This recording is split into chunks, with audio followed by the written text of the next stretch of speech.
Very good evening friends, and today I'm going to present a new video based upon structure of chromatin fiber. Structure of chromosomes हमने पढ़ लिया है और आज हम chromatin पढ़ने जाएंगे, जिसमें कि chromatin का constituent क्या होता है और ये किस किस से मिलके बना है, प्लस इसका स्ट्रक्चर कैसे होता है, इसमें इसका डबल हेलिकल स्ट्रक्चर क्या है, स्ट्रक्चर ऑफ डीएनए हम आज देखेंगे। तो let's start. chromatin, the chromatin material that constitute the fiber is formed of two substance। जो chromatin fiber होता है, as you can see that in the picture here, यहाँ पे जो आपको chromatin fiber दिख रहा है, ये किससे मिलके बना होता है, हम इसके बारे में स्टडी कर रहे हैं। डीएनए, डीऑक्सीराइबोन्यूक्लिक एसिड, एक मटेरियल इसमें क्या है, deoxyribonucleic acid, which is about 40% present in the chromatin fiber, and histone protein, a particular type of protein होता है, about 60% is present in the chromatin fiber। Here you can see that the structure of the chromosomes, यहाँ से हम एक hierarchical way में ये combine होता है। Like you can see that here the DNA structure, ये DNA है, and these are the round figure, you can see that these are the histone, ये histone protein है जो कि combine होके इस तरीके से, when the 8 histone protein, you can see that here 1 2 3 4 5 6 7 8, जब ये 8 मॉलिक्यूल्स कंबाइन होते हैं और डीएनए इसको एज अ रोप की तरह इसको बाइंड करता है, then it is known as the 1 और 2। एक अकेला भी होगा तो भी, या एक से ज़्यादा दो भी होंगे तो ये क्या होते हैं, न्यूक्लियोसोम्स कहलाते हैं। इसके बाद यू कैन सी दैट ये कॉइल्ड होते जाते हैं, ये कॉइल्ड है और ये सुपर कॉइल्ड है, मतलब डबल ऐसे भी कॉइल्ड हो रहा है और इसके बाहर दूसरी लेयर भी बन रही है, it is known as the super coiled. Then it form as the chromatin fibre. बहुत ही ज़्यादा हाईली कॉइल्ड स्ट्रक्चर जब इन दोनों से बन जाता है, then it is known as the chromatin fibre. Up to resting phase chromatin fibre इस तरीके का होता है, लेकिन जब सेल डिवीजन स्टार्ट होने लगता है, before that phase it start going to be thicken और ये डेंस होने शुरू हो जाते हैं, आपको न्यूक्लियस के अंदर इस तरीके से दिखाई देंगे। तो ये बन जाता है chromosomes, and where the chromosomes chromatids, जब ये दो स्ट्रक्चर इसके ये बॉडीज़ होती हैं क्रोमोसोम्स की, जिस पॉइंट पे मिलते हैं this known as the centromere, जो कि हम स्ट्रक्चर ऑफ क्रोमोसोम्स में देख चुके हैं। Now the DNA strand winds around a core of 8 histone molecules. This core can be imagined like a football around which a long rope is wound with 1 or 2 loops। एक या दो बारी क्या करेगा, घेरा बनाएगा इन हिस्टोन प्रोटीन के बाहर DNA, then it's look like that, around which a long rope is wound with 1 or 2 loops। Each such complex is known as the called nucleosome. ये वाले स्ट्रक्चर की बात हो रही है जहाँ पर कि ये क्या है, 8 हिस्टोन मॉलिक्यूल जो मिल जाते हैं, and if you can see that here, यहाँ पे ये दो बारी डीएनए क्या कर रहा है,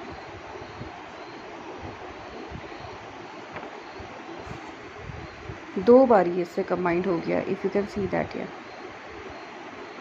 दो बार कंबाइंड हो गया, एक रोप ये है और एक ये, तो डबल टाइम जब भी क्या हो जाता है, इससे कंबाइंड हो जाता है, then it is known as the nucleosome. ठीक है।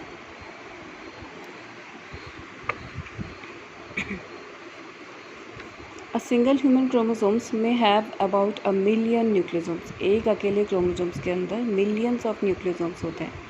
The entire chromatin fiber is coiled and supercoiled, something like that। The coil and supercoil we see in the typical telephone cord। जो पुराने टेलीफोन बॉक्स आते थे उसमें cord लगी होती थी रिसीवर बॉक्स से, and the telephone this one. तो इस तरीके की कुछ स्ट्रक्चर आप इमेजिन कर सकते हो, अगर सिंगल लाइन में इस तरीके से, this is known as the coil, and ये स्ट्रक्चर जो ये है this is known as the super coil. इसी तरीके से कंबाइन होकर क्रोमेटिन फाइबर फॉर्म करते हैं। Next is structure of DNA. Now you can see that the double helical structure जिसको कहा जाता है, सबसे पहले रोसलैंड फ्रैंकलिन ने 1953 में इसको फाइंड आउट किया था, and in the same year Watson and Crick was a scientist who discovered or described this structure of the DNA। जो फाइनल स्ट्रक्चर था डीएनए का, ये वॉटसन एंड क्रिक ने दिया। The DNA is a very large single molecule, एक अकेले बहुत बड़ा मॉलिक्यूल है DNA, and hence is described as the macro molecules. कभी आपसे पूछा जाए क्वेश्चन कि what kind of molecules is DNA, तो it is macro molecules. It is composed of two complementary strands wound around each other in a double helix. So these are the double helical structures here. As you can see that each single DNA strand is composed of repeating nucleotides which are made of three components: phosphate, sugar, pentose, arranged lengthwise, and a nitrogenous base. You can see that here G, C, T, A, T, C, Z. These are the nitrogenous base and the pentose sugar and phosphate ये यहाँ पे lies होते हैं. जो ये band सी structure आपको दिख रही है, it is just lies on the corner. जो ये कंबाइन करते हैं दोनों हेलिकल स्ट्रक्चर को, ये नाइट्रोजनस बेस एंड जो ये आप बॉन्ड्स देख पा रहे हैं जैसे जी एंड सी के बीच में, ये आपको अभी बताऊंगी क्या चीज़ है. लेकिन आप यहाँ पे देख सकते हैं कि बीच में ट्रिपल बॉन्ड है एंड या here you can see that the double bond. ये हाइड्रोजन बॉन्ड होते हैं. जो बॉन्ड बनता है it's combined together with the help of hydrogen. Double strand और triple strand. One complete turn of the DNA spiral. अब हम आगे देखते हैं क्या इसका स्ट्रक्चर है. which extend to join by a hydrogen bond to a complementary nitrogenous base from the other strand. Thus the two strand together make a ladder-like arrangement with the with the nitrogenous base forming the rungs of the ladder. एक ladder की तरह structure दिखता है. Now you can see that is here with the nitrogenous base and it's combined together with the hydrogen bond. And what are the structure? These are the pentose sugar. These are the molecule of the sugar from the on the both sides. और ये है phosphate molecules. तो आप देख पा रहे हो कैसे phosphate आपके pentose sugar से combined हो रहा है. combined होकर ये कैसे nitrogenous base से combined हो रहा है. And in the another side with the same molecule. That is the basis of the adenine, guanine, cytosine and thymine. Now you can see that the nitrogenous bases here adenine, thymine, cytosine and guanine. Sorry आपको voice में थोड़ा सा लग रहा होगा, तो अभी पूरी तरह से रिकवर नहीं हुआ है तो थोड़ी सी दिक्कत हो रही है. Adenine pair with the thymine with 2 hydrogen bond, guanine pair with the cytosine with the 3 hydrogen bond. अब आपको ये भी क्वेश्चन में आ सकता है कि adenine and thymine कैसे कंबाइन होते हैं, हाइड्रोजन के कितने मॉलिक्यूल या किस तरीके का बॉन्ड बनाते हैं. And in between the guanine and cytosine ये किस तरीके का हाइड्रोजन बॉन्ड बनाते हैं. तो आपको double hydrogen bond, 2 hydrogen bond and 3 hydrogen bond आपको ध्यान रखना पड़ेगा. एंड ये इस तरीके से कुछ कंबाइंड होते हैं. ठीक है. फॉर्मेशन ऑफ न्यू DNA, ये रेप्लिकेशन का प्रोसेस है, थोड़ा सा डिफरेंट है. रेप्लिकेशन में now you can see that here replication of DNA इसको कहते हैं. इस तरीके से एक सिंगल स्ट्रैंड अपने आप में ये हेलिकल का क्या है, एक थ्रेड अलग होके इस तरीके से डिवाइड होके then it formed into a new thread. It's may be automatically ये क्या हो जाता है, यहाँ से एक नया स्ट्रैंड बन के they form into a new helical structure, identical बन जाता है and the new DNA will be formed. क्या है यहाँ पे देखते हैं. During the interface of the cell cycle each DNA molecules और the chromosomes duplicate in the readiness for their equitable distribution in the daughter cells.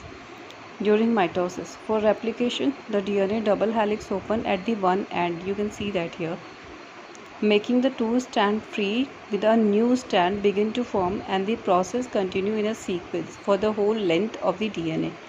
The entire replication is a, और यहाँ पे आप सीधे सीधे देख पा रहे होंगे through the help of figure. We will read the paragraph later, but आप सिंपल से देख पा रहे होंगे one DNA strand how it's duplicate, ये ब्रेक होके यहाँ पे अपने आप से एक नया स्ट्रैंड को फॉर्म करने लगता है जो कि पूरी DNA की लेंथ जितना बनते जाता है ये फॉर्म हो जाता है अपने आप भी साथ के साथ. और आपस में ये फिर डिवाइड होके यहाँ से कट होके ये DNA नया DNA बन जाता है. क्लियर.